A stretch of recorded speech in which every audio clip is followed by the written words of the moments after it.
Ladies and gentlemen, President Trump is taking a victory lap right now after ousting yet another major RINO and replacing him with a MAGA warrior.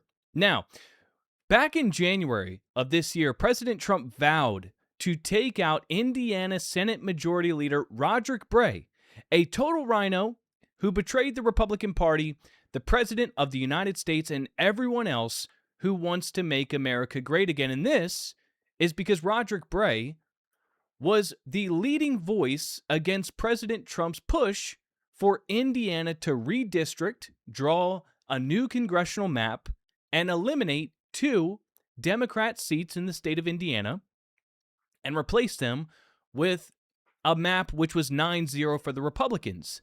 Roderick Bray was against this effort and encouraged his colleagues to vote against it, which led to 21 Republican state senators in Indiana siding with the Democrats to block it. Obviously, President Trump took this personally and vowed to oust all of the RINOs in the state of Indiana that were up for re-election. Now, out of the ones that ran for re-election, Trump successfully ousted 6 of the 8 incumbents by a double-digit margin. And this sent a shockwave across the state of Indiana. To all the Republicans that opposed President Trump, they all just realized that Trump still controls the Republican Party. And if you go against him, you're gone. Now, even the Republicans that weren't up for re-election received this message loud and clear after watching 6 out of 8 of their colleagues that had a primary election get ousted. Only 2 of them survived. However, one of those Republicans that hung on by a thread, Spencer Deary, actually had his election result overturned after a recount. Now, that's still being challenged in court, but at the moment, Paula Copenhaver will replace Spencer Deary. So 7 out of 8 of the Republicans that were up for re-election have been replaced by pro-redistricting Republicans. But that's not all, folks. It actually gets much, much better as we now have another major development. So this is Roderick Bray, the Senate Majority Leader who was forced to step down late last month after tremendous mounting pressure for him to do so. Clearly, the message has been sent. The American people are coming after all of you RINO bastards that refuse to do the right thing and could have potentially thrown the House in 2026 because you refused to redraw a new map that would give the Republicans their rightful advantage. Get rid of these DEI blue districts that were imposed on the state of Indiana by liberal activists and activist judges that forced it upon you under the Civil Rights Act, which has now been overturned by the Supreme Court. If we lose the House by a single seat or 2 seats, it will be the fault of this man right here and the RINOs that went along with his directive to vote against it. And so the groundswell of anger from the American people on Roderick Bray has forced him to step down from his leadership role. And guys, this guy is essentially the Indiana version of Senate Majority Leader John Thune. He opposed legislation pushed by MAGA, President Trump, and the American people and said, we just don't have the votes. The math ain't mathing. Things like that. The same exact rhetoric we get from John Thune, he was saying the same thing.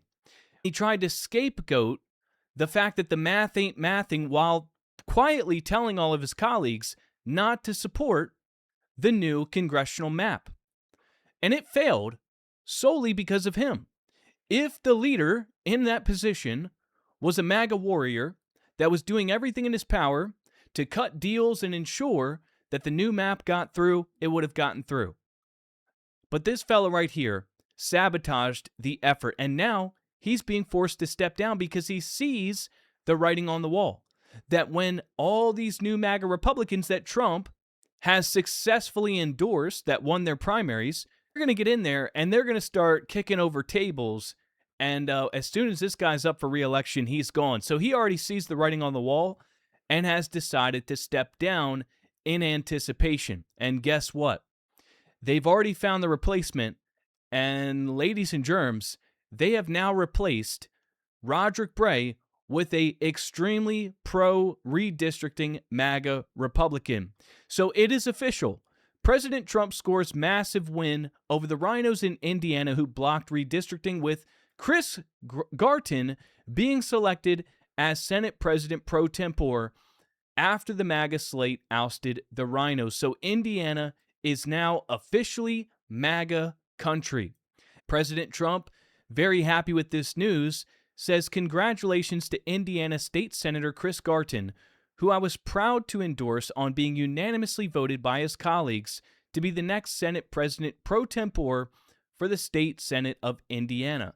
This finishes off my work against political leaders in the State Senate who let our country down.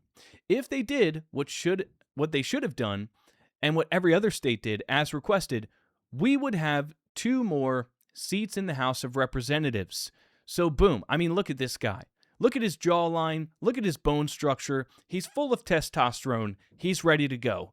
And this is going to completely shift, fundamentally, the Indiana Senate electorate in favor of redistricting before 2028. Unfortunately, 2026, it's already too late. But 2028 is right around the corner. And I am 100% positive there will, at the very least, be a massive, massive effort, a charge led by Chris Garton, because look, here's his pinned post from October 22nd, 2025. He said, I fully support redistricting in Indiana and have been in support since day one. For decades, Democrat states have gerrymandered in the dark of the night, yet those same Democrats fake outrage at the notion Indiana would redraw our maps to balance the scales. We can no longer sit idly by as our country is stolen from us. This is now the guy leading the state Senate in Indiana. And guess what?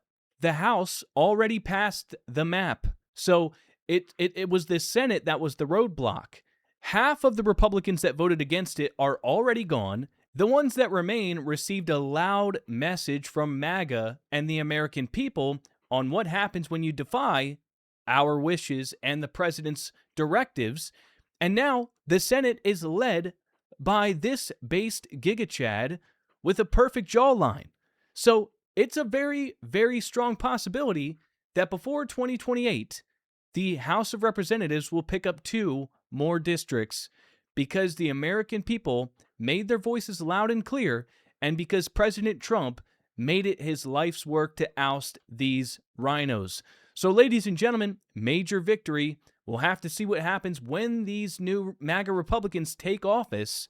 But from the looks of things, it appears Indiana is going to be the next state to ditch the DEI districts, the blue districts that were enforced upon it by liberal activist judges. And as far as Trump's agenda to drain the swamp is going, it looks like things are going pretty well in Indiana. So ladies and gentlemen, as always, like the video, subscribe to the channel, turn the bell notifications on. Thanks for watching, and I will see you next time.